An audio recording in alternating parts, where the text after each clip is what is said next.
Right when we clicked record, she starts making noises. She can go to sleep. She was up from 2 o'clock until like 8:30 or something. She was tired. Oh my gosh. Such a tired puppy. Look at you.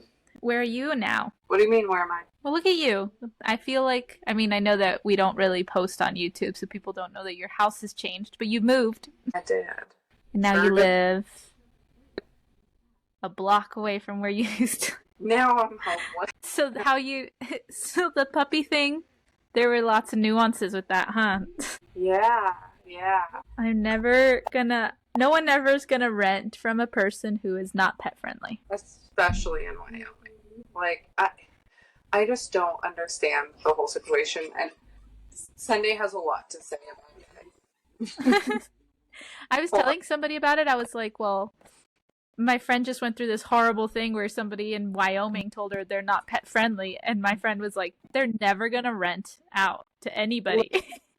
Everybody has pets. I don't understand what they think they're gonna do. Do you know if somebody already is living there? Like, have you passed by there to see? It looks empty. Ha ha ha ha. They'll never find somebody. Also, with the stipulation of you can't change your oil in your own front yard. You're apparently not allowed to do anything. I don't know. They seemed nice until they didn't. It is. I'm setting up a puzzle for something. She's like, I saw the cat was cuddling with you. Absolutely not. She's like, you're my human. Anywho's it's. Just Here, I'll pause it. Everybody's gonna just, and then just topple down. Which is good because she woke up at 5 a.m. Like, I don't know if she was in her right mind to. How what was it? What was I gonna ask? What's the setup? Where is she, like, right now? Like, behind you or in front of you? She's in front of me. Here, I can show you that. Can't I? Oh, I don't know how this works, to be honest. Oh, where did I go? She's that way. This is my room right here.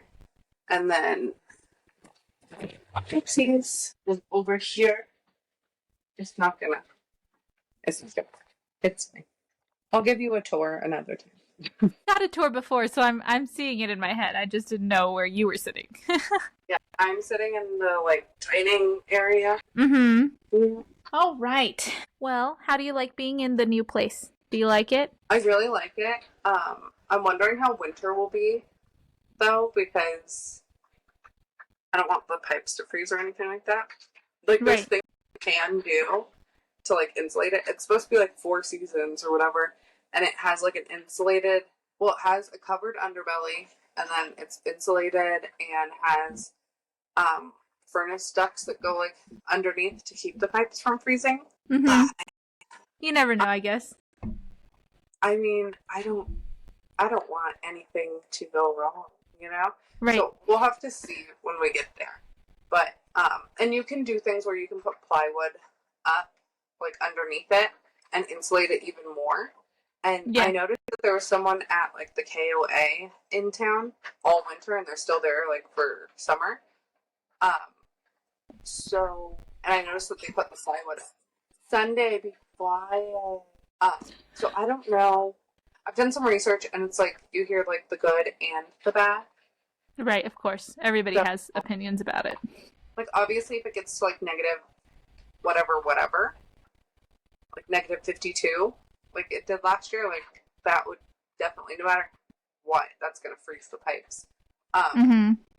So I thought about just doing it dry style, where we still have our fridge and we can still cook, but we don't. If use I water. need to wash it, I just go to my in-laws to wash it. Yeah. Which isn't bad because I do dishes once a day. I do it at the end of the day. We don't make that many dishes. But his parents are it's not good if the furnace is on all the time. Blah blah blah. So I don't know. We'll figure it out. It is what it is. Yeah, that'll be fun to see. And if you go inside, you go inside. It's no... Yeah, I mean, I'm so close to them that, I can go inside.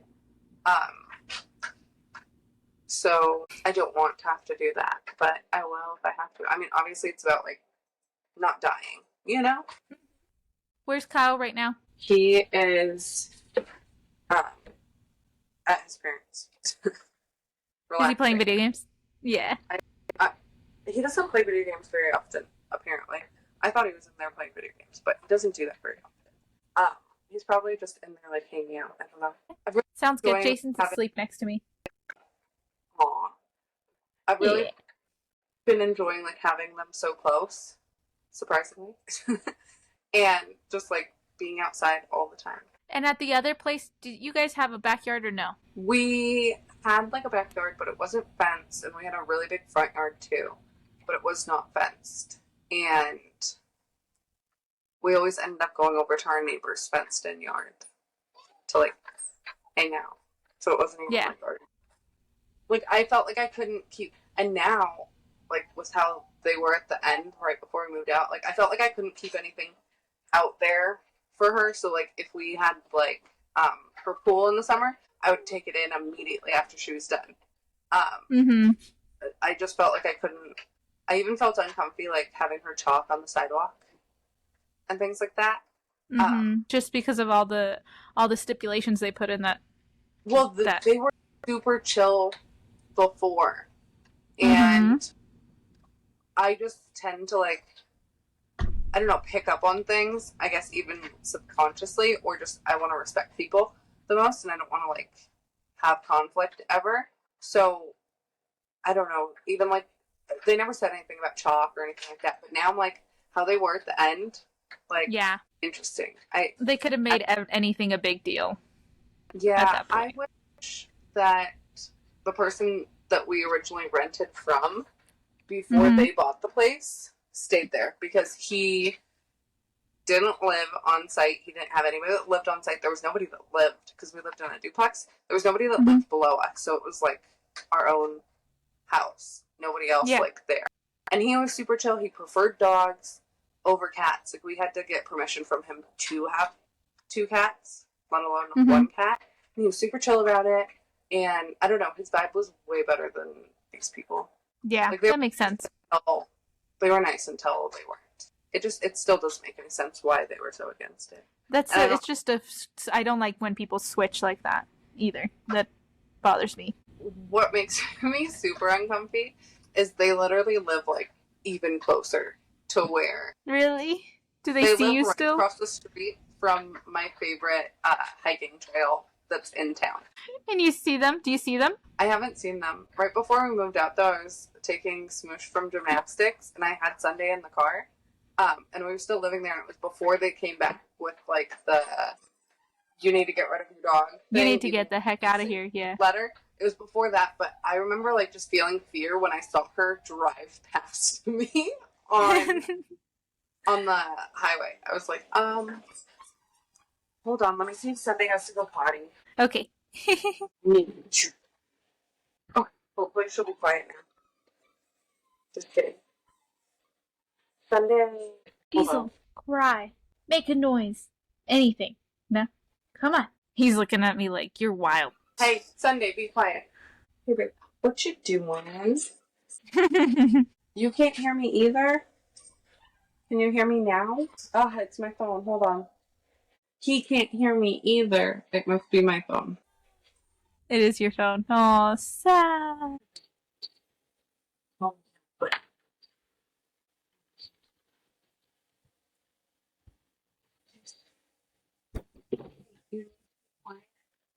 And sister is sleeping.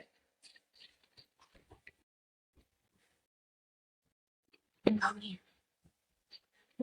Hey, Sunday. Get away from my water bottle. You want to come Get away from your water bottle. Come here. Sunday, come. Come on. You want me to make room for you? Come here. Come here, baby. Sunday. Stay away from that. Come here. Ready? Do you need help? Get those little legs up. You can do it. Everybody. Literally every cat, every dog. You're making my life seem so little chaotic. It's like not even chaotic at all right now. Everything that is going on right now for you is chaos, and we should definitely post it. Absolute chaos while we're trying to record. I'm just gonna get it over with. Are you ready for me? Yeah, I'm ready. Okay, I have a bunch of facts about teething. Okay. Okay. But yeah, you said that you don't really have too much on the topic, but my daughter, who is 9 months old now, we had to change our intro, by the way, because I've noticed that it still says when she was 5 months old. But woohoo, going 4 months strong for us. But anyways, so she's 9 months old now, and she teethed her bottom two when she was 3 months, which I think is pretty young. Yeah. Huh? That is insane. I've never heard of anybody teething them. I know. So little. Yeah, so she had the bottom 3 months. They didn't fully pop out until like 4.5, though, so. Some babies are born with teeth. Could you imagine? Oh my gosh, she's smiling. I remember when we first had Smooch, I thought her little gums were creepy. Like, they reminded me of my grandma. And so when I started breastfeeding, that was like odd. And then when she started getting teeth at like 9 months old, I was like, oh, I miss that little gummy smile. The little gummy smile, no. Yeah, when it was so soon for me that I was kind of like, no, not the gums, give me, don't leave me so quick. And now she has popped these two, and this, like, not the canine, but the one right before the canine. Yeah. So she's got 3. So she's got a total of 5 on top. So she's got a total of 3 on top and 2 on bottom. So Smoosh didn't get her first tooth, and by tooth I mean she got both of her. So Smoosh teethed all 4 of her first teeth at once. Mm-hmm. She did her bottom and her top, but her bottoms came in faster than the top. And so she got her 2 bottom teeth, and then she got, they all popped through at the same time, but the top ones didn't come in as fast. And then she had 1 tooth that was like fully out on top, and 1 that was just real slow. And then eventually she got the ones next to it on top, and then she popped all her other teeth, and she still didn't have the ones right here, like next to the 2 middle ones. Mm-hmm. Until I want to say she had to be like at least like 12 or 13 months or something, or older than that. No, she had to be older than that. For the longest time, she just had those 2 teeth missing. I had to like take her to the dentist, and I was like, is this normal? And he was even concerned. He was like, if she doesn't get them by this time, you need to come back. Yeah, like, because they're probably behind or something. Like, well, that's some people's teeth. Those are common ones to just be missing. You don't have the baby teeth, but you do have, like, you'll get the adult teeth. Sometimes you can get the adult teeth. And then sometimes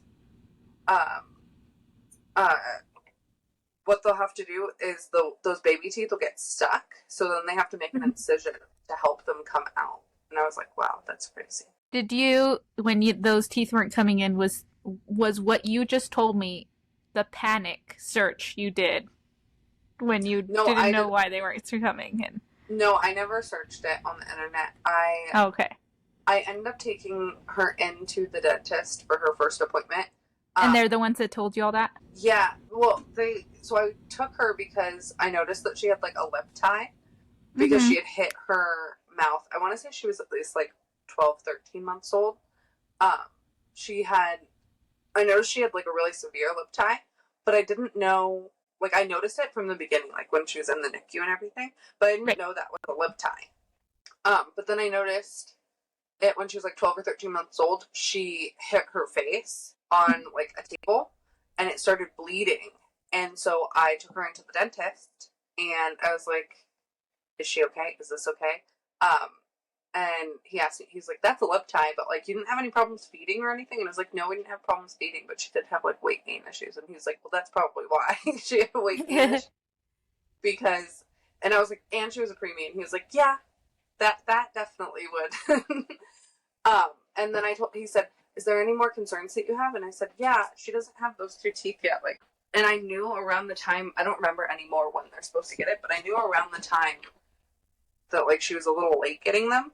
And that's when he, like, told me all the spiel about, like, sometimes they don't have the baby teeth, sometimes they do, sometimes blah, blah, blah, blah, blah. They need help or whatever. Yeah. Okay. Yeah. Well, she's doing really good with them. I think she'll be like her dad probably and have all 12 teeth by his first birthday. That's how he was. That's just crazy. I mean, she's already at 5. It's only like, she's already more than 3/4 of the way there. So, no, she's not. 3/4. 3/4 is more than half. My brain is not working. I thought she's almost more than a quarter. More than a quarter. That's what I thought you said originally. No, I said 3/4. Did he finally respond? He said he's coming. Awesome. Well, there's a lot of myths about teething, I think, I haven't really heard too many. I've been annoyed by 2 things that people associate teething with, and then one thing I'm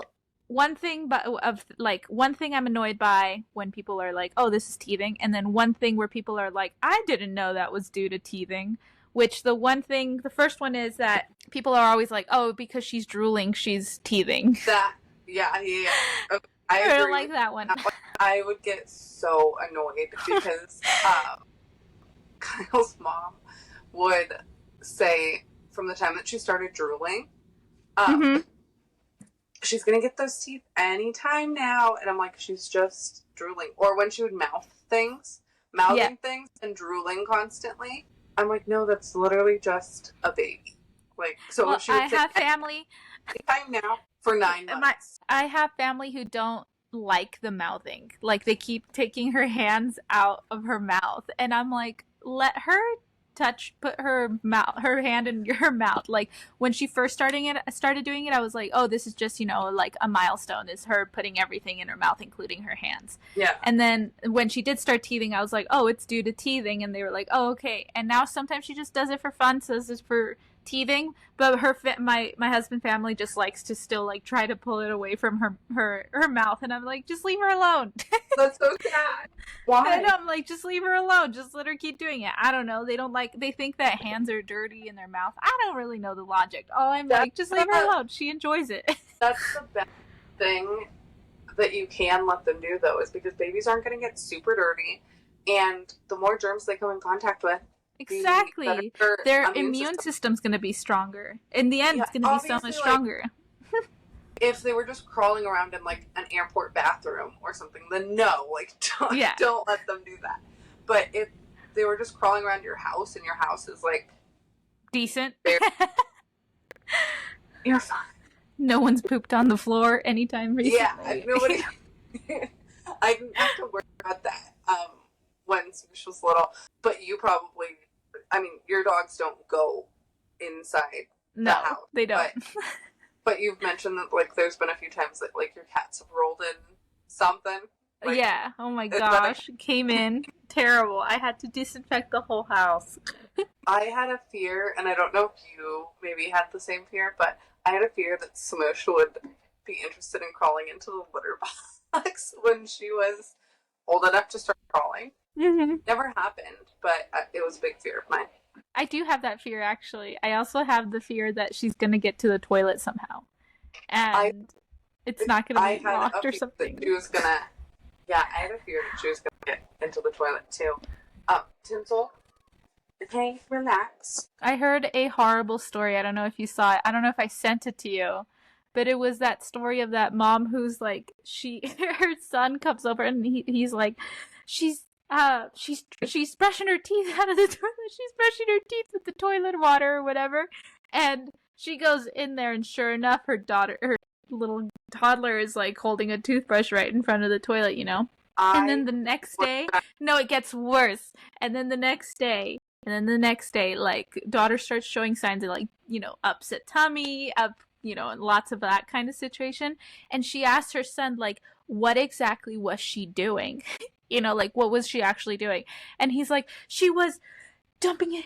And then, like, he shows her how she was dunking it in the toilet, spinning it around, and then putting it in her mouth, putting it in the toilet, spinning it around, and putting it in her mouth. And then the mom is like, well, how long did she do that for, And he was like this long, like a whole 5 minutes, like, I don't know. One time I had to tell Smoosh to stop licking the toilet. Oh. My cousin recently shared on her story of her coming back from like probably the salon or something. She was doing something with her friends maybe, and she texted her husband and was like, "I'm on my way," and he was like, "I just got called into the other room by our daughter and she said, wipe poop, daddy," or something like that, and he goes in there and she's covered in it. Smearing it anywhere. Nothing's worse than a toddler trying to wipe their own booty. I mean, it's only happened like once. She's never, well, no, it happened a few times. She was interested in like wiping herself. She didn't get dirty or anything, but like they're not good at wiping. She was like, okay, I pull up my pants. I was like, no, you don't. It's mommy's turn. But when it's a whole nother world when they can get themselves not just to the toilet by themselves, but then get themselves up to the potty by themselves, like without any stairs or anything. Yeah. And then they can wash their hands on their own. And the only thing they come and they need you for, like she can wipe for herself when she pees, but when she has to poop, like she's like, Mom, I need you. I mean, to be honest, she can't even get to the bathroom by herself when she has to poop. But that's just because she's constipated. I have to carry her. It's like a little log. I was carrying her, like, what was it, last week or like a couple of days ago. And so she said, Mom, I have to poop. And we were at my in-laws and I was like, okay. And so I picked her up and I was holding her like a football. And I ran her to the potty, and as I'm carrying her, she's like, Mom, you're carrying me like a sausage. A sausage. A sausage. I love that. I thought she was going to say like a football. And then she really caught me off guard, and she's like a sausage. I'm like, what kind of sausage? What? Where's this from? It's so funny. Yeah, and we've been doing, we wash our hands and feet, because sometimes I just put her on there with just her diaper to make easy cleanup after like eating and stuff.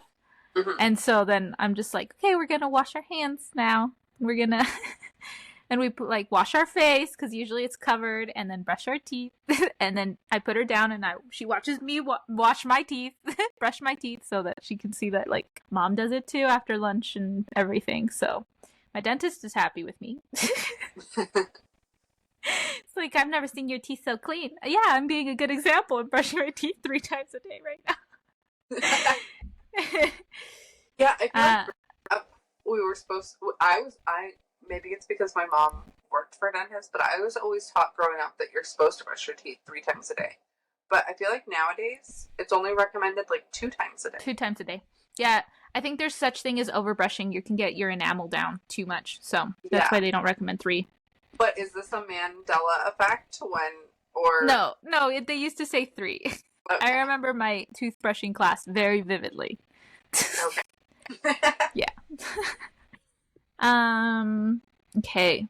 So, I definitely needed a break. So today I went to go into the spa because although she doesn't fuss too much when she's teething, she does have a hard time like staying asleep, and then, wakes up. She doesn't freak out or anything, but she definitely is like, my teeth are bothering me. I either need like my chewer or Mom's boob. And so like it's been a little bit tiring with her popping out those really big teeth. But so today I went to the spa and I got my massage. That was awesome. Got the best face massage of my life that I've like. It was so firm. It was so like not super soft, which I really like that kind of deep pressure on my face. So it was really good. I don't like people touching me. I don't know how you enjoyed that. You're giving me it was awesome. They have a rain shower too, so I was just like, yeah. I'm glad you enjoyed it. It was really fun. And then I will be trying to figure out if Jason and I can go get a couple's facial there, because he wants to get a facial done. And then and yeah, now I'm gonna have to set up my next appointment, which probably won't be for another 4 months. I always do like a quarterly thing. It's a quarterly activity for me. Let's see. Okay, so it says symptoms of teething: increased drooling, restlessness and irritability, difficulty sleeping because of gum discomfort, decreased appetite because of sore gums, putting hands in their mouths, mild rash around the mouth due to excessive drooling, and rubbing the cheek or ear, especially when molars start to come in. And this is from Pediatric Dental Associates AL at My .com. never have any of that, unless I'm not remembering correctly. Hey babe, when Smoosh was first teething when she was a baby, was she like irritable or anything? I remember her just being like her regular self. Maybe a little irritable, but we always gave her teething toys, so. But she never teethed on them. Never really used them. I don't remember her being irritable at all. Not even for like her molars or anything. And that's what I was afraid of. I was afraid of like the molars coming in and her being super irritable. I don't remember her ever being upset. Other than like leaps. Leaps I remember like being a little bit more upsetting than even teething. Yeah, I would say she's gotten a little bit clingy. She's definitely been restless. Like there's been a couple nights where she's tossing and turning a little bit more than usual. And decreased appetite. I think I saw it once where she was just kind of nomming things but not really like wanting to eat it more than anything. Like there's been a couple times like that. Whenever she is teething, I do like to give her steak strips though, because I think they feel good to like kind of do that pulling and tugging. I always did like really cold things too for her to eat. If I noticed she was like popping a tooth out, so maybe that helped. But I would give her like popsicles or yogurt that just are like soft on your gums, so you don't have to like chew. So it hurts. Because when she was popping teeth out, she wasn't a baby that wanted to like. I would get her teethers and I would put them in the freezer, or I would dip like a washcloth in breast milk and put it in the freezer for a few minutes, then give it to her. And she was not a baby that wanted to like chew on things when she was teething. So I could tell that her gums were like sore, but she didn't like stop eating or like cry or have interrupted sleep. Yeah, so for mine, yeah, she definitely likes to teeth on things. We have keys. These little like rubber keys that can go in the freezer. And then I bought Frida Baby has a not too cold to hold.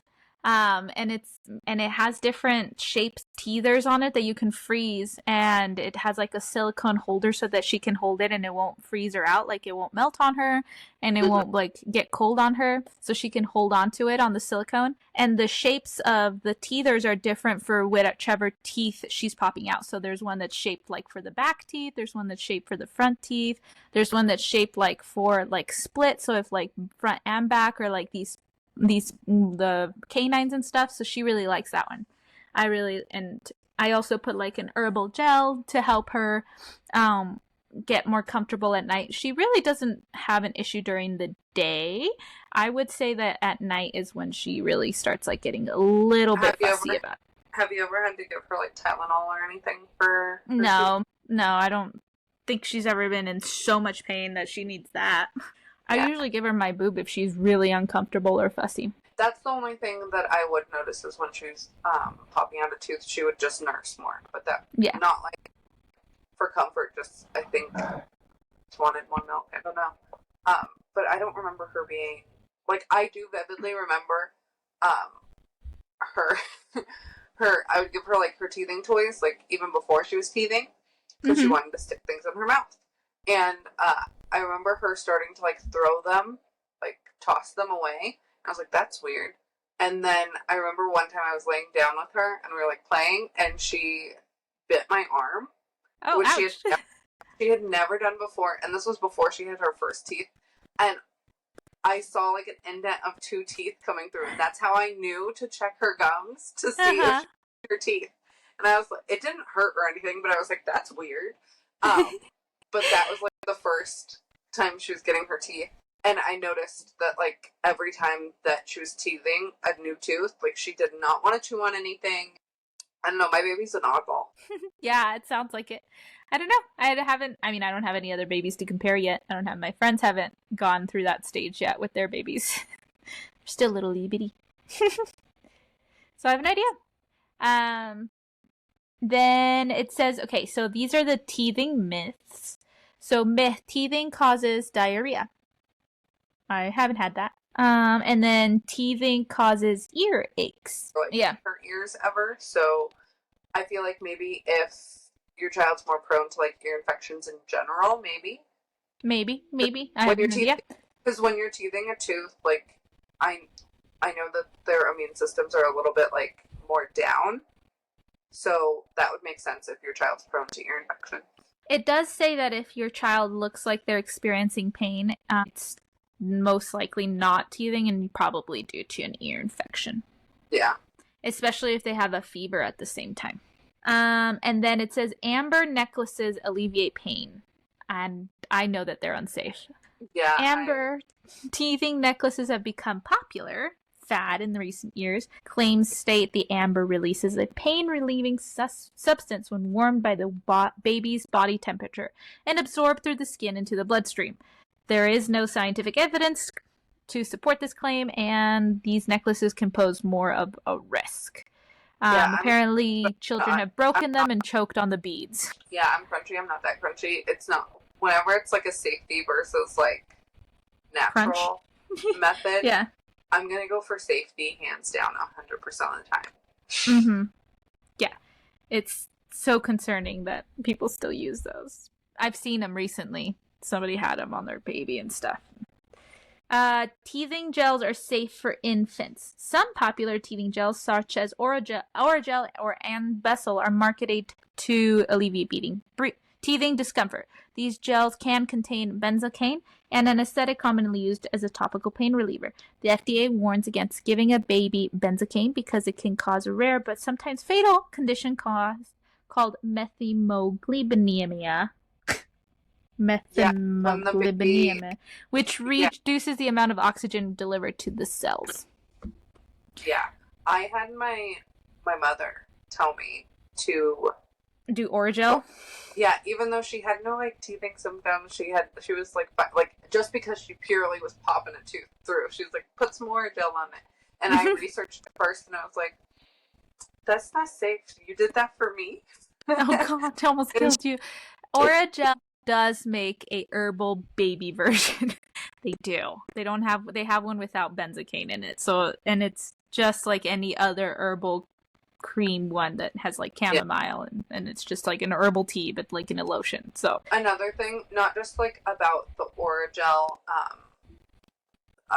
for the oxygen to your baby, but also a big concern, at least with what my pediatrician told me, was that some people will slather it on, even if it's like a natural one, they'll slather it on so much that they have trouble like swallowing, like their own spit. Yeah, because their tongue can go numb. Their own spit, milk, anything like that. So that's something to be, careful with. Don't slather it on. And there's instructions on there, I think, that says don't just slather it on. Yeah, you just. And it says don't use it more than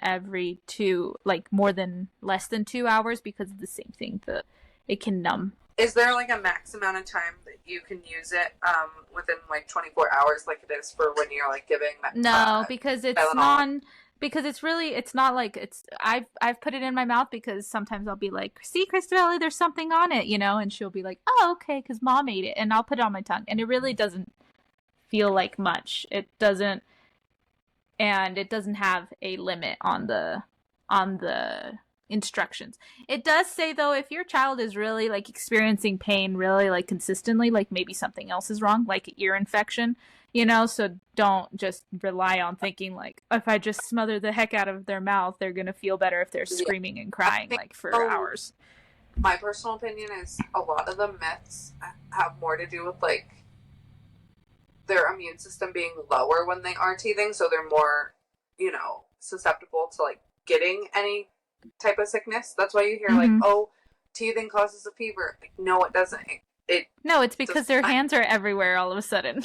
Yeah, and they're touching things and their immune system is down, and then I think most of the myths come from a child being like catching something mild, but something. Did you, when she started popping out her teeth, did you start brushing them? Because you were probably doing baby-led weaning too. I brushed them before she even had teeth. I had one of those finger toothbrushes, and from the day I brought her like home from the hospital, I would just every night, during bath or after bath, I would just go through and get her used to touching her gums. Oh, okay. I got her used to me touching her mouth because of her tongue tie clipping, so she was used to it because I had to sweep her mouth to make sure that it stayed open so that it healed correctly.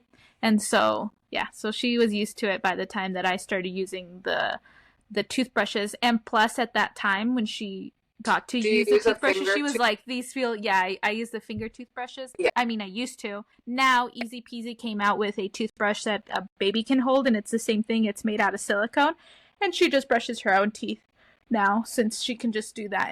And I know she likes the feeling. She likes the feeling of it across her gums and teeth and stuff because it's also a gummer and a teether at the same time. So she really likes doing it by herself.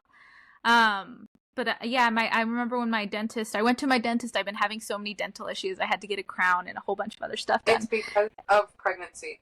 Yeah. No, well, It's no. all So it wasn't that. I had a filling that was from when I was 8 years old, and 2 years ago it broke, and it was really deep, like it was all the way down filling, and it broke a couple years ago, and so they said that infection had gotten into it and rotted the tooth, and I hadn't done anything for 2 years because I remember the day that I bit into something and I spat out the filling, so it's just kind of Yeah. Well, let's see. And like breastfeeding, like especially extended breastfeeding, really changes like your teeth just yeah. in general. Because I still have all my molars, like my teeth, and like I never got them taken out because they never like popped out, even though I knew that they were impacted. And after I had her, they started to like pop out a little bit. I still haven't done anything for them. My top ones have not emerged or anything, but my bottom ones, like they're very impacted, and it's like shifting one of my teeth to be like crooked because it's trying to make space, and I need to do something.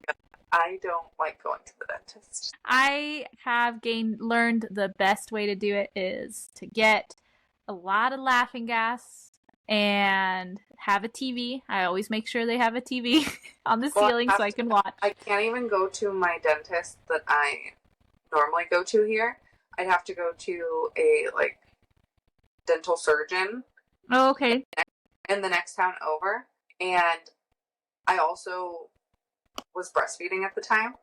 So until recently of me weaning, like it wasn't even an option because I wasn't going to take something where I couldn't like breastfeed her, you know? Right, of course. Yeah. As a toddler, that like she fully knows, like, can I have mama milk? Things like that. Yeah.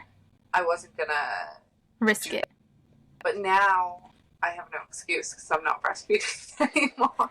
It really wasn't that bad of a recovery for me, and people were like groaning when they learned that I had to do a root canal, and I was like, and then when it was over, it really wasn't that bad. It didn't feel like anything like different than a filling. My root canals were definitely worse than that. I don't know if I want to do that and have to take care of a puppy and a toddler because it's like having two kids. Yeah, and I think my recovery was 4 days in total. Yeah, I don't know if I'm ready for that. Yeah, it was a lot of rest. You can't bounce. I think there's a weight limit that you can't lift when you get your wisdom teeth removed. But my wisdom teeth were definitely worse than my root canals. Well, I had a molar that I had to get. Maybe it was my wisdom tooth. I did have one of my wisdom teeth out last year. I thought it was molar, but it was definitely my wisdom tooth.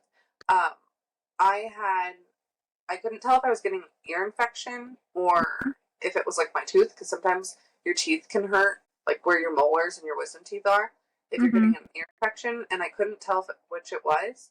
So I went to the dentist thinking it was like my tooth, and it wasn't my tooth, but they did say, hey, your wisdom tooth is like really making no space back here for this other tooth, and I'm concerned about this other tooth because there's like no way you could brush right where you need to get for how close and crazy it was. So he's like, can I just take that out today? So he took it out, and it wasn't that bad. I did not enjoy the crunching I could hear as he was doing it, and I was numb, but I think a little bit, but not enough. Like I could still feel things.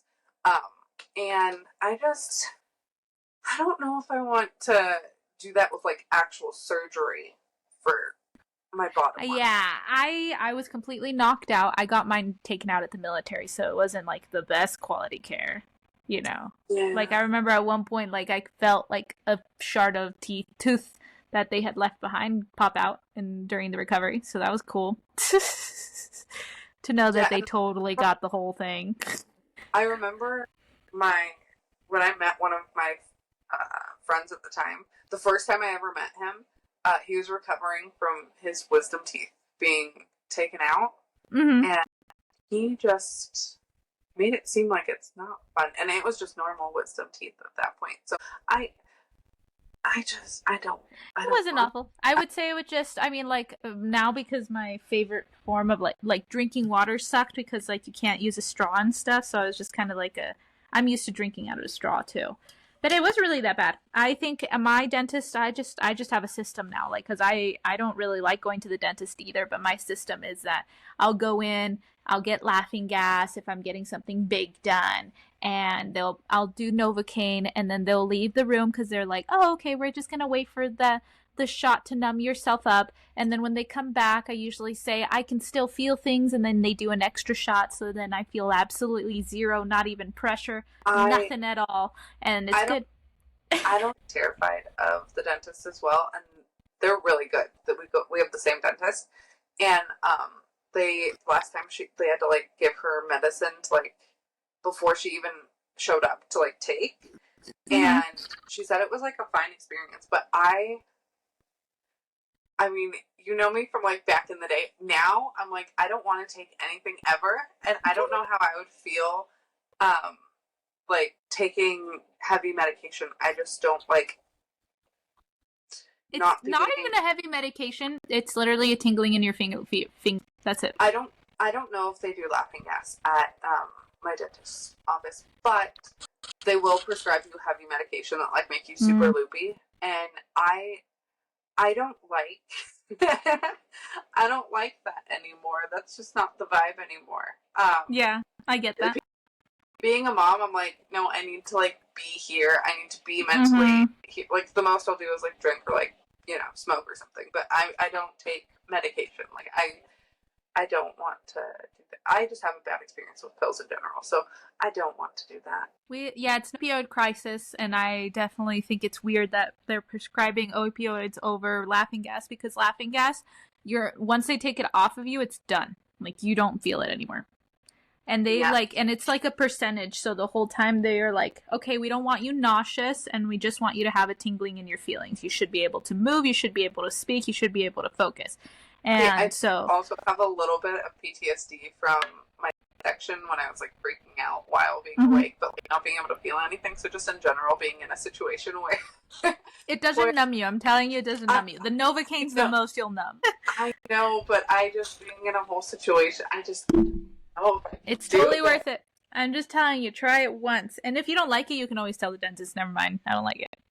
And then they'll take it off, and then the feeling goes away, like, within 5 seconds. I'll have to do some, like, pre-planning for this. I would have to, like, tell Kyle to take off a week of work, just so that you can mentally prepare for the dentist. Just to be safe, you know? Because you best believe I'm going to use this as a vacation, okay? And then, I mean, we're so close to my in-laws, at least, like, they could, like, help him, you know what I mean? Yeah.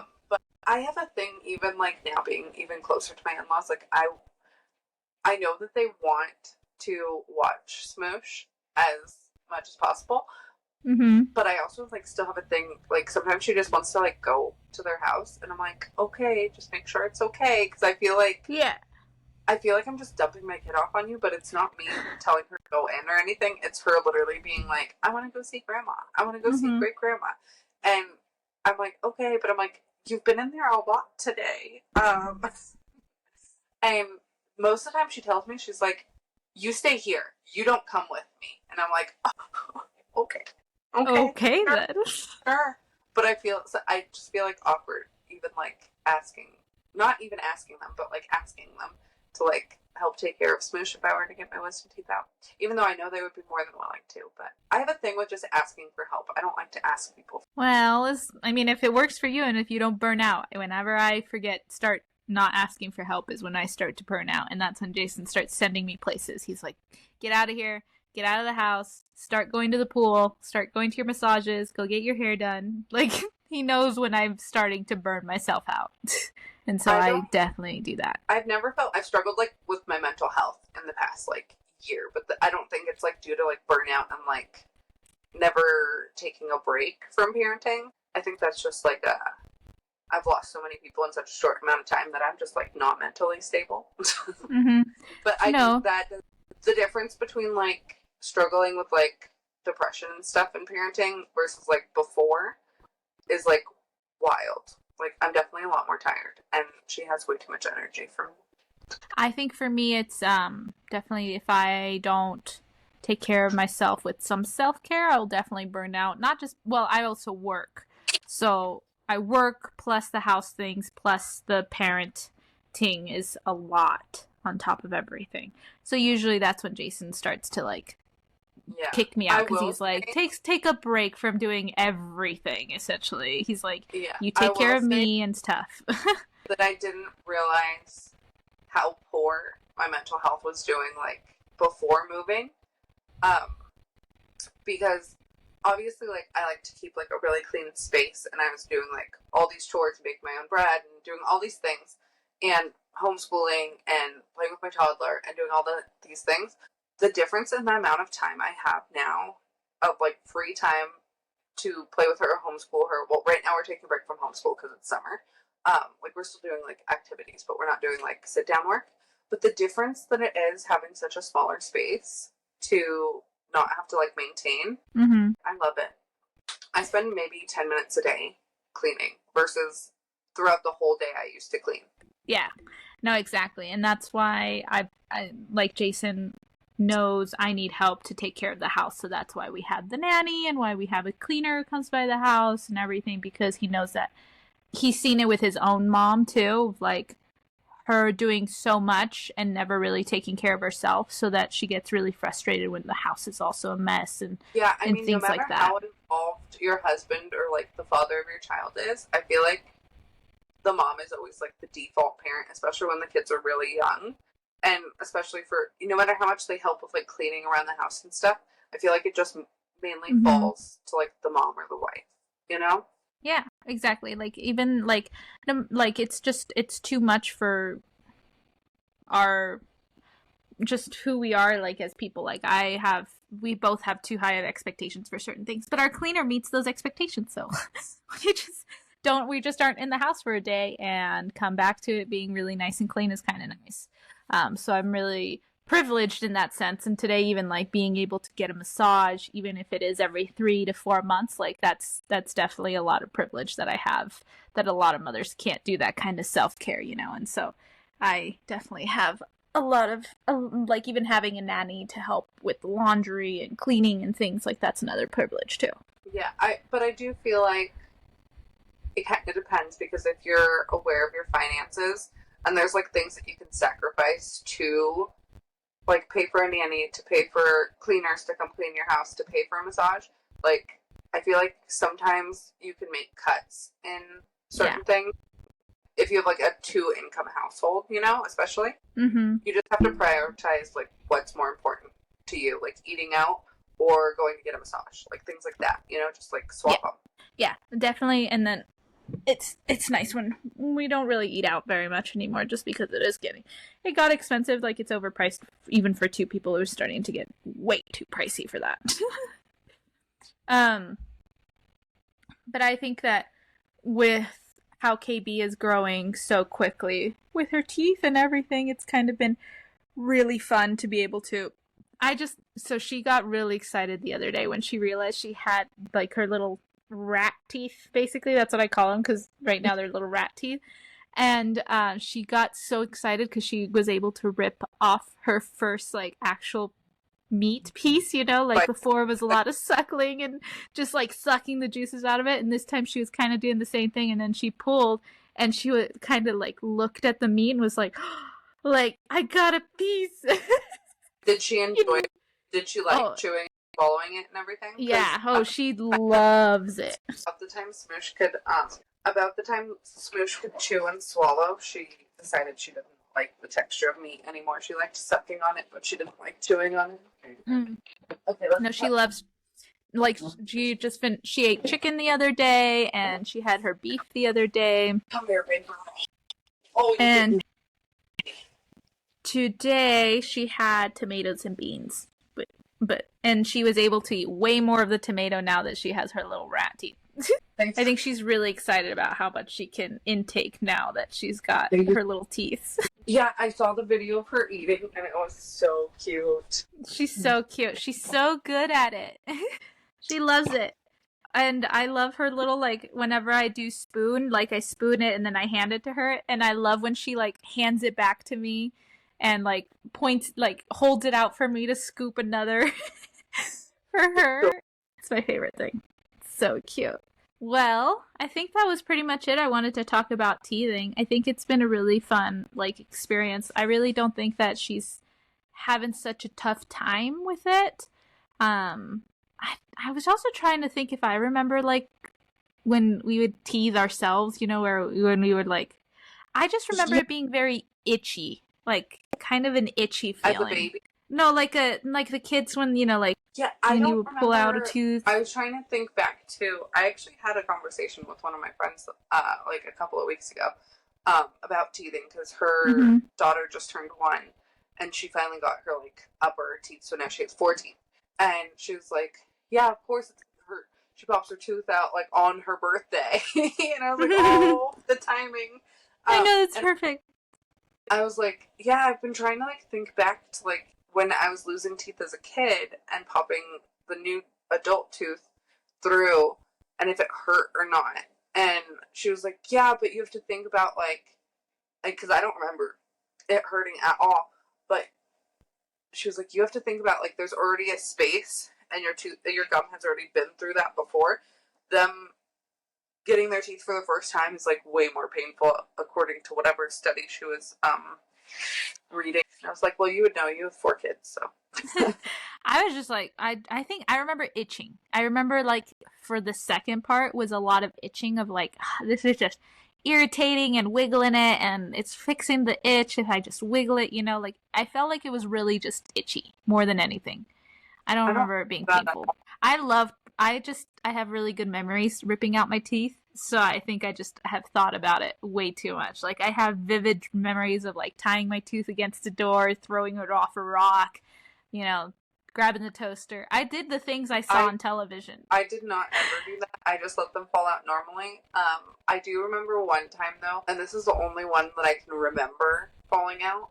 Obviously, they all fell out, but this is the one I can remember and putting it under my pillow. Is my dad and my stepmom were moving from this apartment to a condo, and it was the day we were, like, moving, and my dad got me, like, a McDonald's apple pie, or he got, like, himself one and I asked for it because I'd never had it before. And I remember eating it, and then we got to our new place, and I looked in the mirror, and my tooth was gone because I had, like, a wiggly tooth. Mm-hmm. And my dad was like, you ate it. How are you going to get the money now? And I was like, he was like, now you got to wait and look for every time it comes back out, you know? And I was like, Dad, no. I was like, do you think I'll get double? I love the little tooth things we would get sent home with. Those are so fun. You want to know something creepy? My mom made a bracelet out of all my teeth. Like, she went to a jeweler, gave them my teeth, and said, make this into a charm bracelet. So now she's got a charm bracelet with my teeth as the charms. It's odd, but I could see myself doing that too. That's actually pretty good. I'll give you her jeweler's information. Fun fact, he's at the swap meet in by El Camino College. I remember growing up and finding, like, my brother and I's baby teeth one time, and I was like, what is that? Why do you have people's teeth? Like, I know you work for a dentist, but are you, like, bringing them home? Like, what is going on here? And I was little. I was probably, like, 6 or 7. And she was like, no, these are your guys' teeth. And I was like, why are you keeping them? I thought the tooth fairy kept them. But I never believed in the tooth fairy or Santa, so I was just playing along. Well, I know that I think I probably liked, so since I have, I think it's dermatology. since I have dermatillomania, I always pick at everything. My teeth for one. Around my fingers mostly. Yeah. I do it with anything. So like my face, my fingers are really looking messed up because I traded my nail appointment for my massage. That was my sacrifice. Exactly. That's so I'm gonna do my nail appointment in 3 weeks. But yeah, so I've been picking at those. Do you rip off the skin around your nails, or do you? Yeah, but I also chew them really bad. I do really bad. Too. Yeah. So I'm having a hard time. Whenever I stress out, I definitely I pick at my feet too. And whenever I out too, that's so. When I was going through the whole puppy and moving thing, you best believe my fingers had your nails were probably a wreck. I get that. Yeah, my face is kind of a wreck right now. Just from ugh. Yeah. But yeah, so my teeth became that when I was a kid. It was picking at them. Like I would wiggle them and like pick at them and like probably on top of the nail biting, like that probably helped loosen some teeth, and then like I would focus a lot on like the teeth and stuff. So I'm just glad I never really was a hair puller. I know some people like pick at their skin and their eyebrows and stuff. Kyle's parents will talk about it, and even Kyle's sister will talk about it. He used to pull out like all his eyelashes, and he still does sometimes. He'll be like, "This one was bugging me," and I'm like, "You have no eyelashes anymore." Are you okay? You're stressed out. Yeah, I can't. Yeah, it just. No, I think that's just one. I don't think it's trichotillomania though. Like now that I like know more, I think he's just autistic and he's just he's picking. Yeah, because but they can go hand in hand though. Them growing like out. Sometimes they'll grow like down and like into his eye, and I was like, "You're crazy," but now I'm like, "No, maybe you're right." They can go hand in hand though, both of them. Like the book I'm reading really talks about how a lot of disorders go hand in hand with autism. I didn't know this until recently, and I might have told you, or maybe it was my sister-in-law, I can't remember, but I saw like an umbrella of like neurodivergence, and a TBI is considered like neurodivergent, and then I looked into it more, and my TBI symptoms are very similar to like autism symptoms. So I might not be autistic like y'all are, but I definitely, because I was thinking about it. I was like, yeah, I never had any of these like sensory, like things are too loud and being overwhelmed. And I can't even remember, like I knew I was always a little anxious like as a kid, but like more shy than anxious. But after my brain injury, like my social anxiety and my panic attacks and stuff, but I was thinking about it like real hard, and I was like, yeah, I think it's just my TBI. I don't know. I feel like we all kind of connect because we are neurodiverse. So yeah, I don't know if we could have hung out if we were all neurotypical. Maybe it was like a little sprinkle, but I mean, some things do make sense from like my childhood if I was very high functioning. But then I don't think my TBI helps at all because sometimes when you read that book, The Unmasking Autism, you'll probably understand it more of like, because I think she does a really good job of like explaining childhood autism, and maybe you'll find some similarities there. Yeah, I need to sit down and read it. I haven't had any time. I do. I think the most eye-opening thing is that my brother just got his diagnosis, and he messaged me about it because our dad is just kind of in denial that he's the one that caused all this. And I have a double whammy because I know for sure my mom's family is also on the spectrum. Because my grandpa was he was considered a sociopath, which is also a diagnosis that a lot of doctors like to give instead of, especially in my grandpa's era, instead of autism. And then my mom has her sisters and her, I believe, all have been misdiagnosed with narcissistic disorder, which is also another one that like they like to do for women. And autism, and then if I know that my mother listens to this podcast, so don't close your ears, mother. I'm wondering if she's autistic because stop listening, mother. My stepmom, she has a degree in like psychology, and she swears my mother's like a narcissist. But I'm wondering if my mother is autistic. Yeah, you should look into the book definitely because like she explains how she realized like it was autism behaviors rather than narcissism.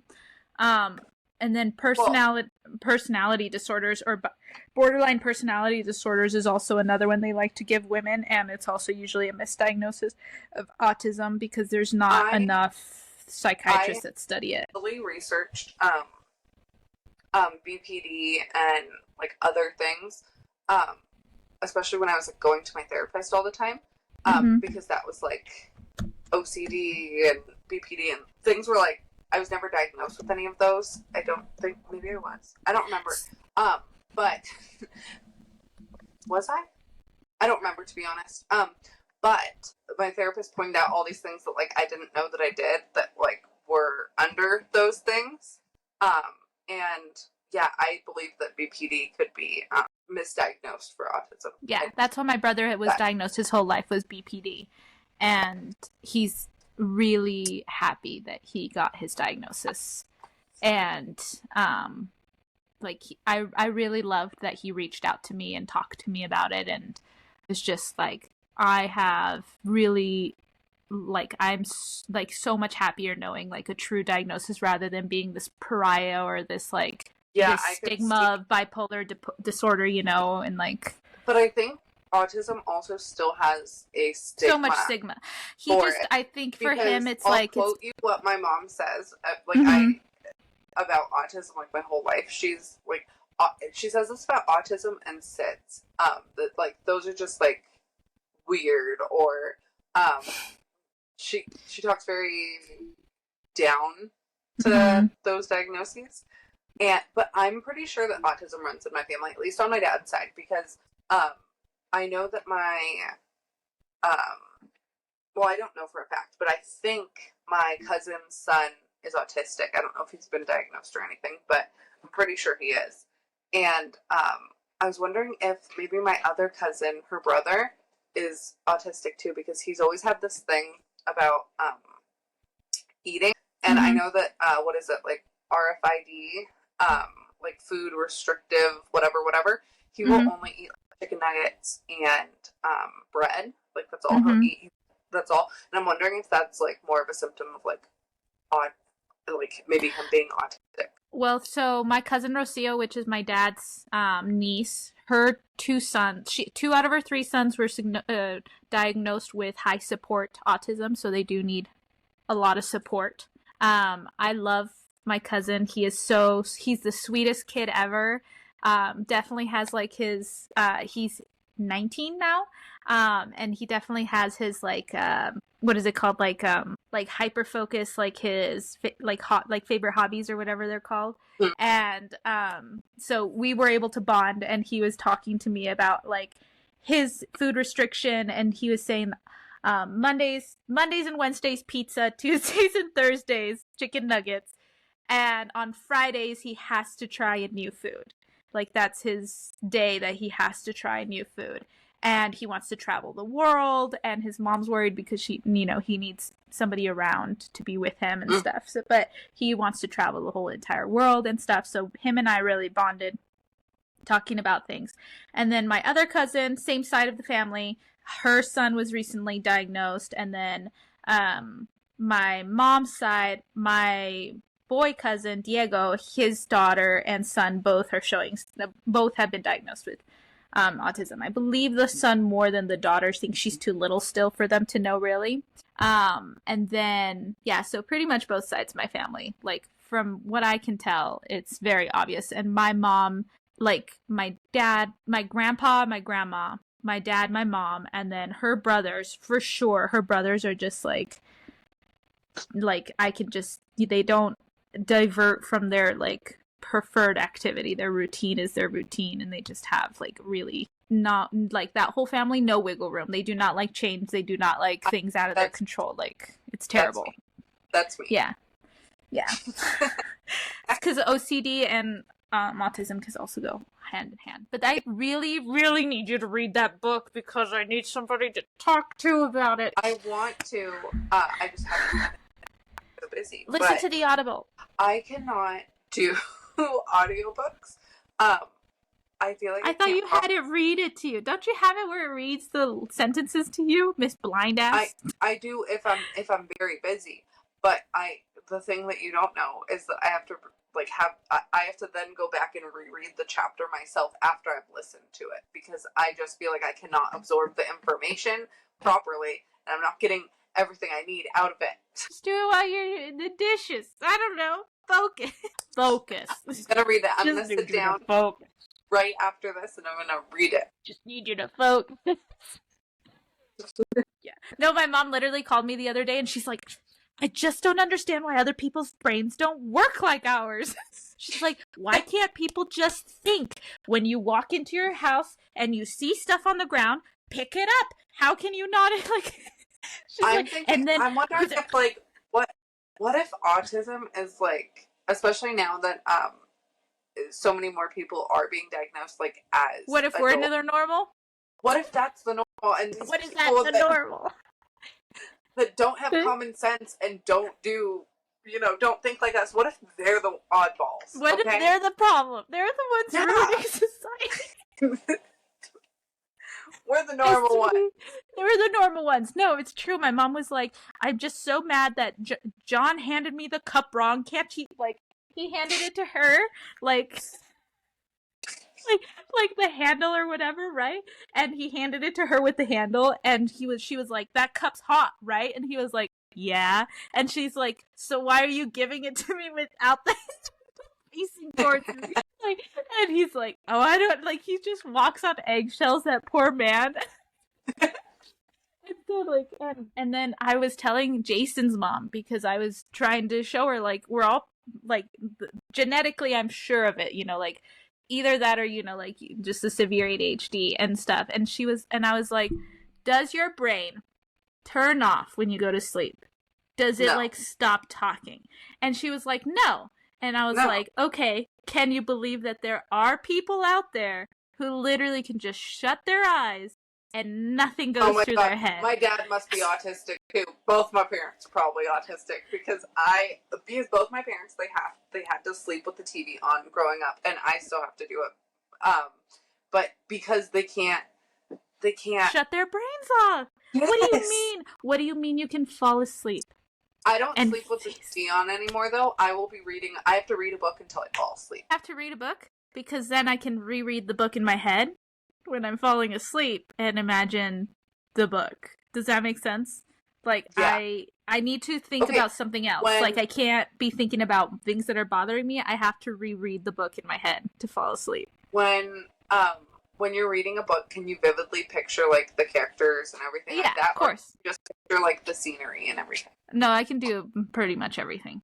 I'm in the book. I am in the book. See, when I'm reading a book, I picture it from, like, first-person perspective. I don't care if it's, like, written. Yeah, it's always it's first person. No, I am, like, the character.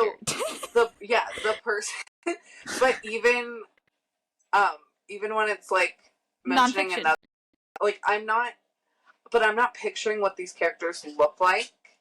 You're like, oh, you're in their body. Yeah, okay, yeah, I get you. That's what I mean. Yeah. I'm that totally picturing the scene and everything. Like, I can vividly, like, picture the scene, but I can't picture the people. It's like in your dreams when you can't, like, remember these people's faces once you, like, wake up, but you remember talking.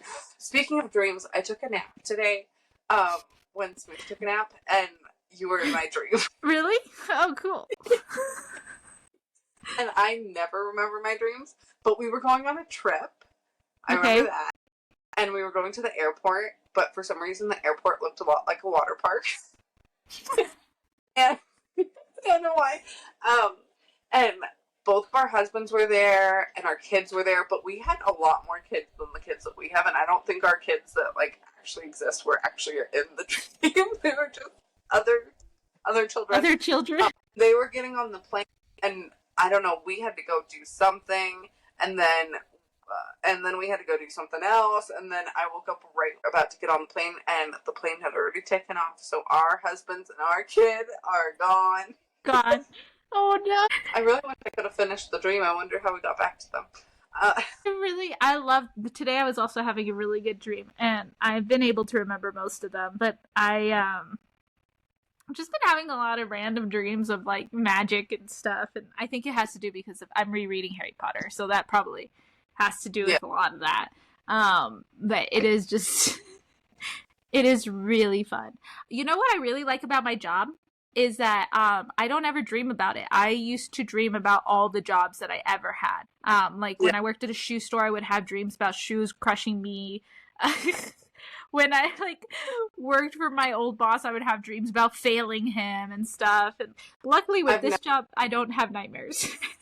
I've never had a dream about like where I've worked or anything. I've also never had a dream about I usually have nightmares, and I like my nightmares.